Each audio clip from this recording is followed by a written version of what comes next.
Hi friends, నమస్తే. Welcome to SLK webs. అందరికీ బాగున్నారా? చూడండి, మా ఊరు అందాలు. ఒకప్పుడు మొత్తం జంగల్లా ఉండేదండి, అడవి. చిన్న రోడ్డు, వన్ వే రోడ్ ఉంటుండే. ఆ రోడ్లో ఒక లారీ వెళ్తూ ఇంకొక లారీ వచ్చినట్టుండేది. ఇప్పుడు మొత్తం నేషనల్ హైవే రోడ్ అయిపోయిందండి. ఈ దారిలో వెళ్తుంటే మా పక్క విలేజ్ కీసరా, అక్కడికి వెళ్ళాలంటే ఈ మధ్యలో బటర్ఫ్లై రోడ్ అని పెట్టారు. ఈ ఫ్లైవర్ కింద నుంచి పోవాలి. అక్కడికి పోయినా ఎటు టర్న్ అయితే కీసర్ వస్తుందో కూడా తెలియని గజిబిజిలో ఉంది. యాక్చువల్లీ నిజంగా ఒకసారి వెళ్ళి నేనైతే కన్ఫ్యూజ్ కూడా అయ్యాను. మా ఫ్రెండ్స్ అందరు గెట్ టుగెదర్ పార్టీ అరేంజ్ చేశారు కీసర్లో. సో నేను మా పాప ఇద్దరం కలిసి 2 వీలర్ పైన వెళ్ళాము.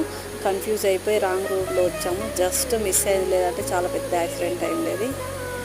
మీ ఊరు అందాలు ఉంటే చూపించండి. కొత్తగా నా ఛానల్ చూసే వాళ్ళైతే ప్లీజ్ సబ్స్క్రైబ్ చేయండి, లైక్ చేయండి, షేర్ చేయండి, కామెంట్స్ చేయండి. Thank you.